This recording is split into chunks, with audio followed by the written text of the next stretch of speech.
Hey guys, it's JM. I wanted to do a video today on SSD endurance and the Chia plotting workload. I wrote a lot about this last year, specifically around some of the new tools we had. Like around July of last year, we got Mad Max, which helped with TempFS and DRAM. You could reduce the host writes for a plot by 72%, all the way down to 400 gigabytes per plot, down from 1.4 terabytes per plot for Kagel's 32 plot.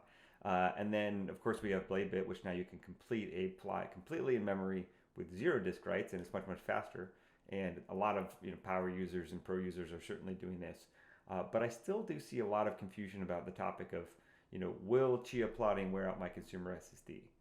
The answer is it depends on how much you're plotting, and we're going to go dig into some tools to how do you look at the drive, use NVMe Smart to basically be able to predict when the drive wore out, being able to find out just how much a consumer SSD can plot before it wears out. And as people have noted online, SSDs can go well beyond their TBW rating, and I'll explain why this is because it's not magic. It is all math, and it makes complete sense of when you put this all together in the equations. And I'm going to go through my recommendations again, which is I still heavily lean on recommending data center SSDs for Chia plotting, not just because they have lots more endurance, you can plot many more plots before the drives wear out, but because they're better performance. But a lot of people are still using consumer SSDs for Chia plotting. That's totally fine, but let me explain to you how the endurance works so you're not confused. All right, we're going to go into a quick SSD endurance refresher. So if you guys remember, NAND flash, which is now 35 years old, basically is a architecture and technology that allows us to store data at very low power. Now, the trade-off of NAND is that you have to write in pages and erase in blocks. And so NAND basically performance for reading is always really, really good, but the writing is very slow because of this. You have to erase the blocks before you write them. And that's basically where all the complexity around NAND comes from, is this fact of garbage collection and right-hand factor and all this stuff. Now, NAND architecture, basically you have this floating gate transistor where you store electrons in the cell, and when you move electrons in and out of the cell by applying voltage to the top of that, eventually the NAND cell wears out and it can't reliably store those electrons. And you can imagine when you're dealing with very tiny physics here, the rate at which those electrons leave, and when you can't read the correct voltage, and they apply all these fancy error correction techniques. They have stuff like moving read reference and all these things to be able to try to recover the data when you are not receiving the right voltage when you're reading it. But eventually, when you go through all the methods of error correction and you can't read the data, then this NAND cell is worn out. Now, Intel uses floating gate NAND. Micron now has moved from floating gate to charge trap or replacement gate. Samsung VNAND uses replacement gate, and same with WD and Kioxia BixNAND. So these are major NAND vendors. They're all a little bit different, even though everybody's gone to this 3D NAND architecture where they're scaling the capacity up to basically scale the areal density of the NAND, basically more gigabytes, lower cost. More gigabytes per wafer equals lower cost equals higher capacity SSDs. So that's all good stuff. But I'll tell you, as the lithography gets smaller and the 3D NAND goes higher, it does become more challenging for endurance. Specifically, we definitely saw some challenges around 2D NAND when the lithography got to about 16 nanometers. You could count the number of electrons in each floating gate cell. It was like single digit type electrons. It was like not very, very tiny physics that you're dealing with. Now, uh, we're as a quick endurance refresher, you have NAND program erase cycles, which we mentioned. NAND programs in pages and erases in blocks. A page today is typically about 16 kilobytes, and a block can be hundreds of pages. And when you do this program and erase so many times, eventually that NAND will wear out, and you can't reliably store the data in there. Now, there's two ways you measure data. You measure this, and one is retention, which is how long does that drive store the data while powered off, and then there's just uncorrectable bit error rate, which is how many errors is the media and the device giving me. And I'll show you how we actually look at that. Now, the most important thing we'll talk today about is write amplification factor and TBW. And these are the most important concepts to understand for SSD endurance. Most people are familiar with TBW because when you buy an SSD, this is typically what you see on the data sheet. It'll give you a host TBW. And drive writes per day was supposed to be an easy way for data center SSDs to basically say, well, if you have a 1 terabyte drive, okay, for instance, how many times can you write that drive every single day of the 5-year warranty before it wears out? So if you see drive writes per day, that's a nice, easy way to explain the endurance of a family of SSDs, maybe like a 1, 2, and a 4 terabyte type SSD. They're the same model, but typically TBW is the metric we're going to talk most about. There's other things like over provisioning and trim, and I go very in depth in another video on all that stuff. But today we're going to talk most importantly about the write amplification factor as it pertains to Chia and TBW. So our terabytes written, you basically take the raw capacity, so how much NAND is on the drive in gigabytes, and you multiply it by the program array cycles. How many times can each NAND cell be programmed in arrays before it wears out, and then you divide it by the write amplification factor, and you have the TBW. Now, the complicated thing about this is the TBW, so the WAF that is used to calculate that TBW is different on enterprise drives versus consumer drives, and it's different on different consumer drive models. They use different write amplification factor to basically do this calculation. Now, the write amplification factor that they should be using is something called the JEDEC workload. Now, almost all data centers, if not all of them, use this JEDEC workload to basically calculate the TBW, and it'll stay there on the spec sheet, calculated with JEDEC workload for the TBW on a data center SSD. And the JEDEC workload has specific requirements around uncorrectable bit error rate, around retention, how long can the data stay on the drive before it wears out. Now, retention is also a factor of temperature, and I'll show you a funny video here of the Linus Tech Tips interviewed myself and one of the Intel fellows about this topic for one of his videos, which was a clickbait title called "Is Cooling Your SSD a Mistake?" which was kind of funny. But so this is very important because when we go do the case study, I'll show you how drastically the WAF affects the TBW, how it's calculated on some consumer SSD models versus the data center model. And then most importantly, we're going to answer the question is, how much can my SSD plot before it wears out? And that's a really important question, and we want to be able to use the tools we have like NVMe CLI and SmartLog and all this great stuff, all these tools that we have at our disposal. But the most important part about endurance is it can be accurately modeled. And I will show you, I wrote the Chia SSD endurance model based off the SNIA SSD endurance model that I wrote. And I wrote the model on Intel.com a long time ago, for all the Intel SSDs. So I've been doing SSD endurance stuff for a very long time, and I worked very closely with some of the people that pioneered all these specifications and actual techniques to do SSD endurance testing. So I had the luxury of that at my time at Intel. So I'm going to go now onto a case study where we're going to dig a little bit deeper into this. We did an AMA on Reddit last week, and it was pretty funny. I answered a question about this. There was somebody who asked about, Chia-related news and FUD with, the Chia plotting, and I basically agreed. Look, we have so many awesome plotting tools now. We have BladeBit, we have Mad Max. It's not a big deal, but I wanted to explain why consumer SSDs could go beyond their rated TBW rating because, sometimes like data center SSDs have firmware on them, a lot of them that do not allow this. So I definitely wanted to explain it. So I kind of joked around about, one of my answers was like, hey, if somebody has an extra SSD laying around that's worn out that they use for Chia plotting or way past the TBW rating, I'll give you a few Chia and you can send it to me. So it turns out the OP actually had a 980, which is very funny. So he actually sent me his Samsung 980 1 terabyte, and this 1 terabyte basically has 1024 gigabytes raw, uses the Samsung Pablo controller. It's the 128 layer VNAND. Pretty good performance. Remember this, when you look at consumer SSD, this is not the performance you're going to get for Chia plotting because this is the TLC cache or the SLC cache that moves the data from SLC to TLC, and so these are not the performance numbers you're going to get for Chia plotting. It's much lower. It's sustained write bandwidth, which matters for Chia plotting. But what we're going to look at is this 5-year warranty and 600 TBW.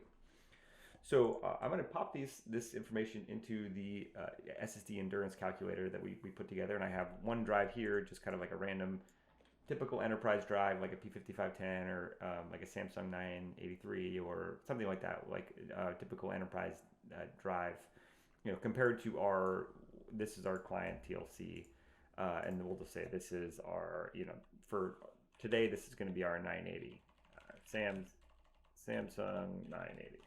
Okay. So if we have 1 terabyte usable capacity, we have 1024 GIB raw capacity, and then our raw capacity in gigabytes. You convert gigabytes to GIB to GB, and then you can kind of calculate the provisioning.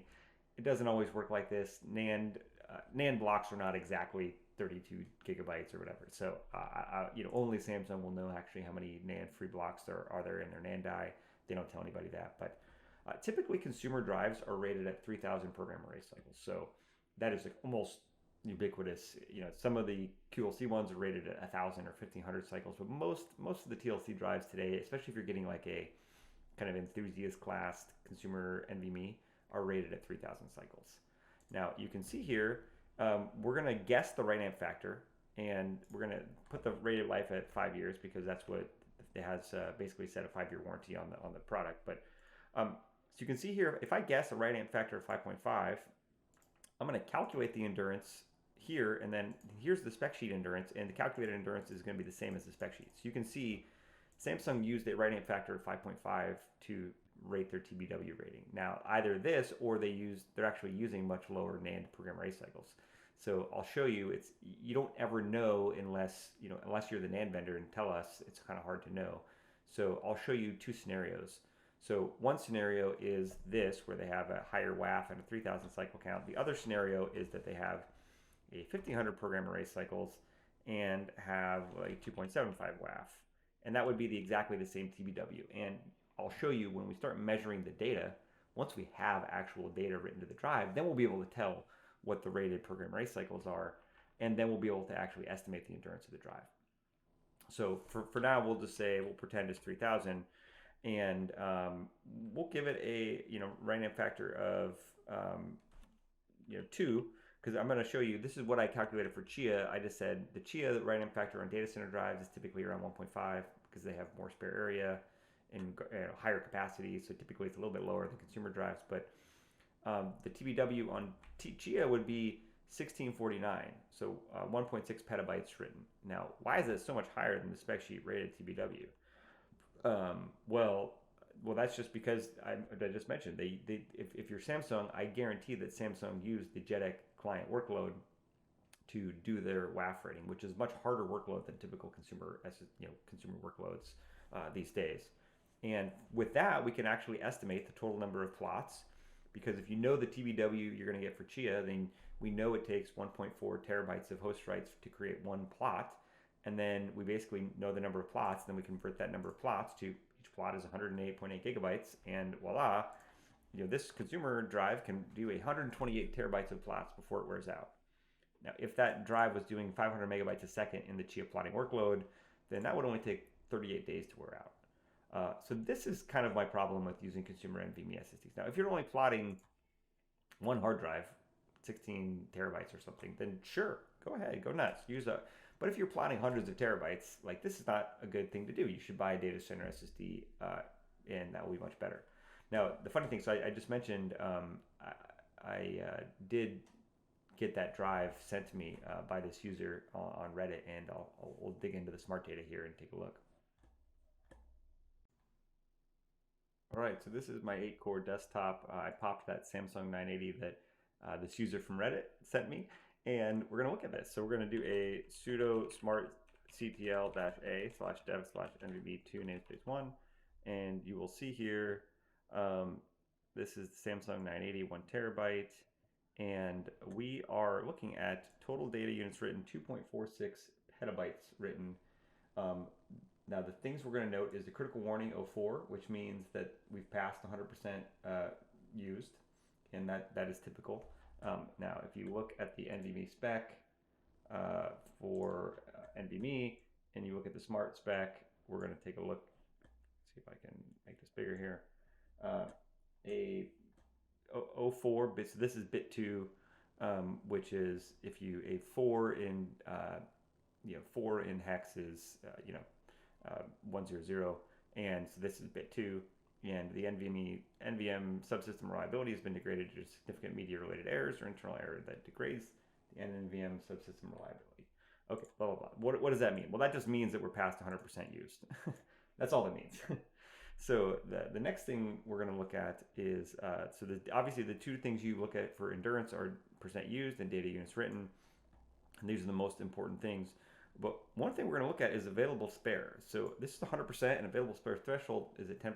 So if we start getting lots of SSD errors, the NAND has extra spare area. And so the NAND is actually going to start retiring blocks when they have too many errors, and we'll move that data to another block. This is the same thing that happens in garbage collection. Now, when that process starts happening, you'll start to see that available spare start dropping. And again, this works differently on every single SSD vendor's firmware, but I suspect as we're going to start plotting this drive and try to actually figure out if we can get it to the point where it's actually not producing good plots anymore, I suspect this available spare will go down. The other thing is you can see error information log entries 63, median data integrity errors 63. But we're going to actually take a look at this. So sudo, if you do a sudo NVMe, I need to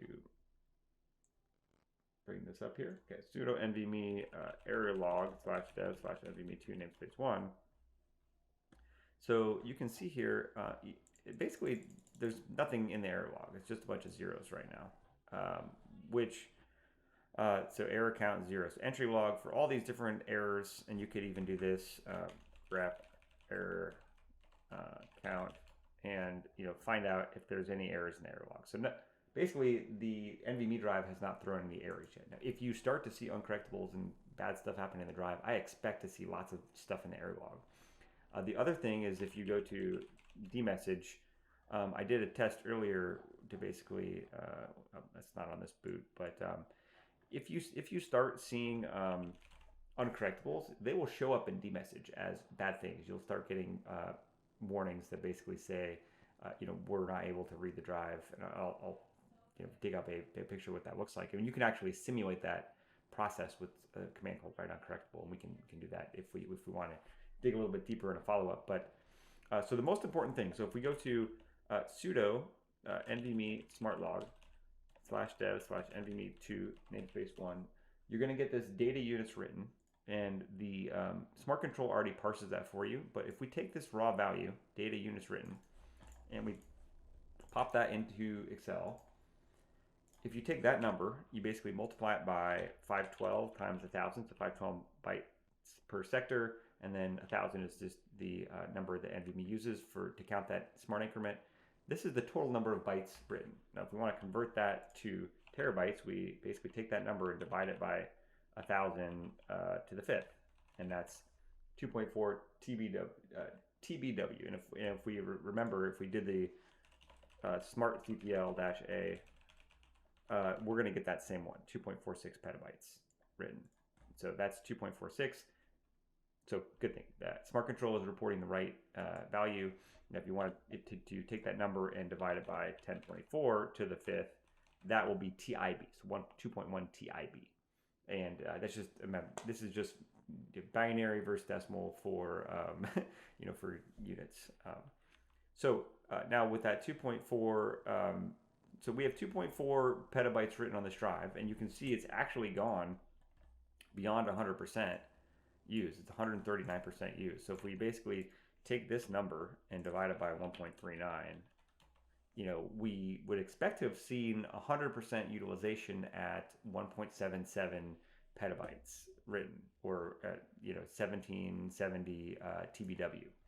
If we go back to our our sheet with the 3,000 program array cycles, I estimated with a WAF of 2 that we would get 1649 TBW. That's pretty darn close to 100%. So so what's happening? Now we've gone past the 3,000 cycles. So clearly what's happening is Samsung firmware is not limiting us to go past 3,000 cycles. That's great. So what they're letting us go beyond 3,000 cycles, because sometimes NAND, they have the same NAND that they qualify in their data center drives that they use that has 10,000 program array cycles. Now remember, the NVMe controllers in the data center have much better error correction, so they can go a little bit higher cycles. But clearly the NAND is not throwing errors yet because we're not seeing available spares drop, and we're not seeing any errors, we're not seeing any uncorrectables.